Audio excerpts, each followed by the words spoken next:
안녕하세요. 김성길 목사와 함께하는 사람 이야기 제2단원의 G7 과정입니다.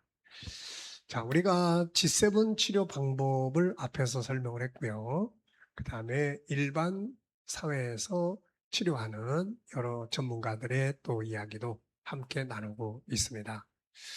에, 어느 것이 나한테 잘 맞는지 분명한 것은 심리 아픔은 얼마든지 다 누구든지 다 겪어갈 수 있는 거고, 살아가면서 우리는 참 다양한 일들을 만나지 않습니까? 그 속에서 다 그게 아픔도 되고 기쁨도 되고 다 그러는 거거든요. 자, 그러면서 또 치료 방법도 또 다 있으니까요.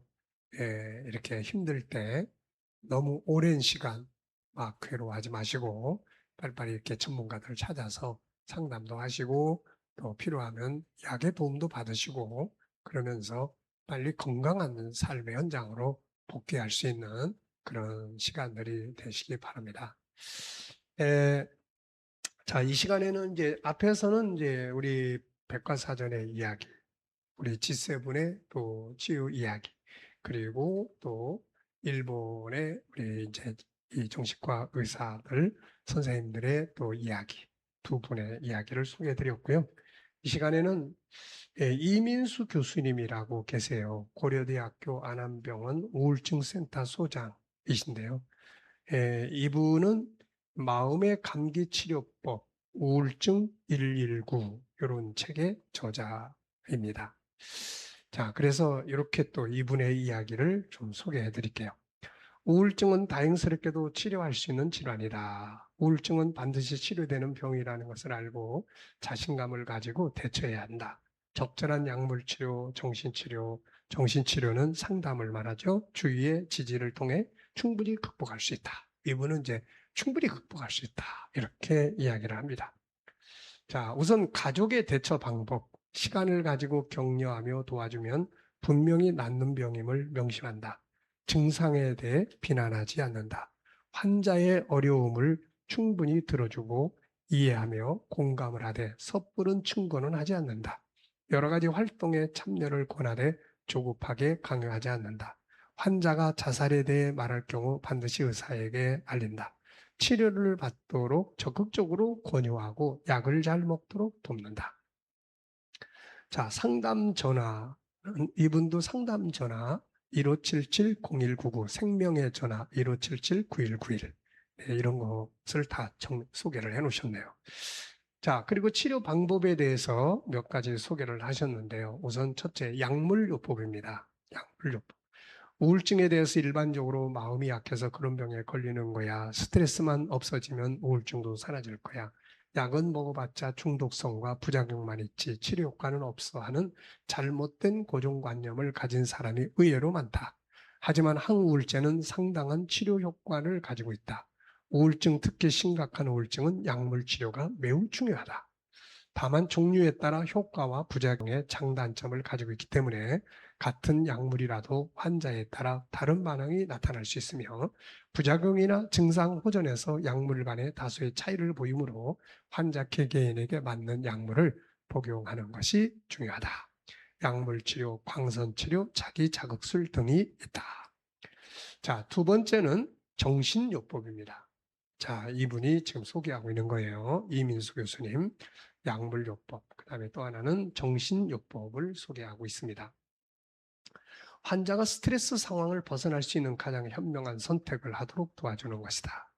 자, 여기에 우선 개인 정신치료, 심리치료, 지지적 정신요법, 분석적 정신치료, 대인관계치료. 지지적 정신요법은 우울증이나 혼자서 문제를 해결할 수 있는 단계를 벗어날 때 생기는 것이므로 치료자는 환자를 도와주고 지지해주는 역할을 해야 한다는 이론이다. 분석적 정신치료는 정신분석 이론을 이용한 치료법으로서 우울증 발생에 환자의 무의식적 갈등이 중요하다는 가설하에 심층적인 변화를 시도하는 치료법이다. 자, 자기도 모르게 내면에 가진 상처나 이런 것들을 분석해서 치료하는 상담이죠. 그 다음에 대인관계 치료, 대인관계에서 곤란한 문제를 알아내고 이것을 풀어가는 것을 도와주는 단기 치료법이다. 그리고 집단정신치료, 또 세 번째는 인지 행동 치료. 자, 우울증 환자는 자신이나 미래에 대해서 자동적으로 부정적인 측면을 보게 되는 경향이 있다. 이런 잘못된 인지를 알아내어 이를 실질적이고 정확하게 볼 수 있도록 재조정하는 것이다. 자, 사람은 누구나 다 자기가 가지고 있는 그 고정관념이 있죠. 고정관념. 그래서 누가 뭐라 그래도 그 고정관념을 가지고 모든 걸 해석을 합니다. 사실 이게 참 안 좋은 거죠, 이게. 근데 심리 질병, 아픔을 가지고 있는 분들은 이게 좀 더 강해요, 이게. 그래가지고 딴 사람들이 조언하는 것들을 잘 안 받아들입니다. 그리고 이 고정관념이 부정적으로 왜곡되어 있는 경우가 상당히 많아요. 자, 여기서 이제 이 왜곡된 인지를 찾아내서 또 다른 방향으로 생각할 수 있도록 이렇게 해준다는 이야기예요. 자, 여기에 예를 하나 들어놓은 내용이 있는데요. 한번 제가 읽어드릴게요. 우울증으로 개방병동에 입원한 25세 A양, 입원 후 기분이 나아지는 듯 하다가 다시 두통이 심하고 어지럽다며 자신의 주치의에게 당장 약을 달라고 요구하였다. A양이 이렇게 된 데는 A양에게 배를 아끼지 않던 수녀님이 한동안 A양의 병실에 들러보지도 않고 연락도 없었기 때문이다. 이에 A양은 전화로 몇 차례 걸쳐 연락을 시도했지만 전화조차 받지 않았다. A양이 스스로 기록한 우울과 불안 수치는 7점 만점에 7점이었다. 주치의는 A양에게 이 상황을 사고 기록지에 써보도록 권유하였다. A양은 주치의의 도움을 받아 자신의 우울과 불안의 원인을 찾아보기 시작했다. A양은 수녀님과 연락이 안 되는 이유를 수녀님이 자신을 버렸다는 것으로 생각하였다.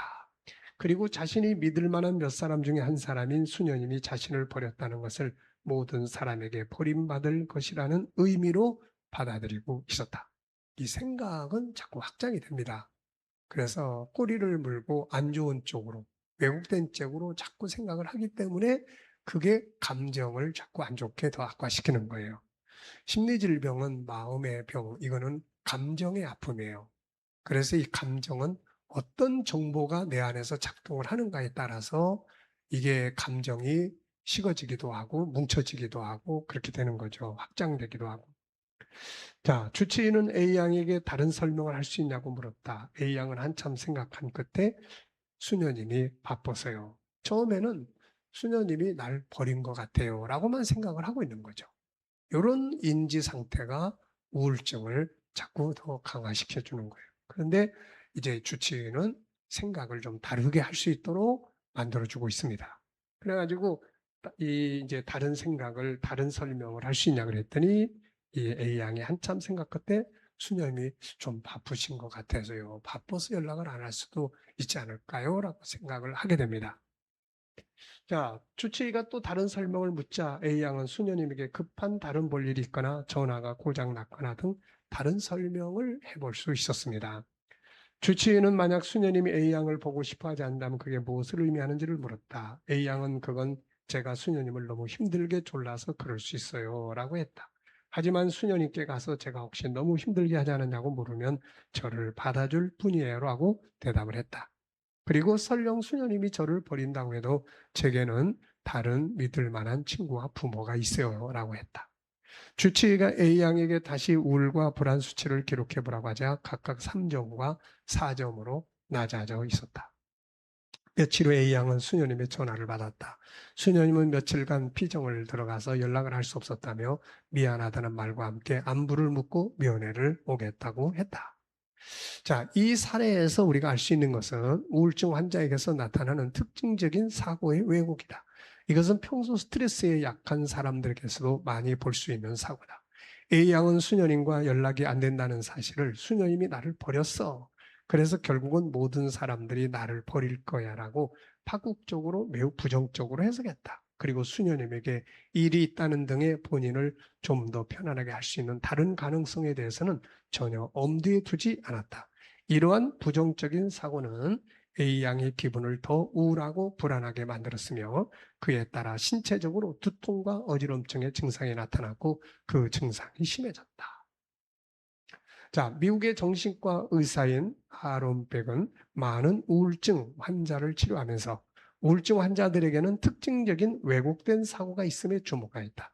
이러한 왜곡된 사고에 대해 체계적으로 접근하여 이를 바꿀 수 있는 기법을 시도하였고 그것이 현재 우울증 치료에서 효과가 검증된 인지 행동 치료 기법이다.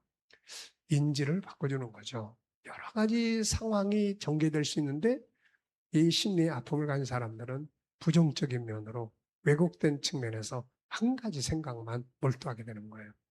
아론백이라는 분이 이야기한 것처럼 같은 사건이지만 어떻게 해석하느냐에 따라서 우울증으로 갈 수도 있고 자기를 발전시킬 수 있는 동기부여가 될 수도 있고 이렇게 되는 거죠.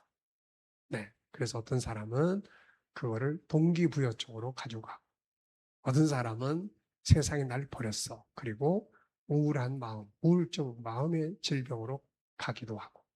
이건 해석의 차이예요, 이게. 어떻게 해석할 거냐. 네.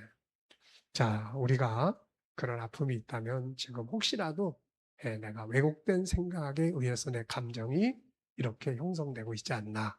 그렇다면 다른 생각, 다르게 한번 해석을 해보는 시도를 해보시면 아마 틀림없이 우울증이나 심리질병의 지수가 많이 떨어지게 될 거예요. 자, 이 시간 여기까지 하고 마치겠습니다. 왜곡된 생각에 대해서는 다음 시간에 조금 더 이야기를 나누겠습니다. 감사합니다.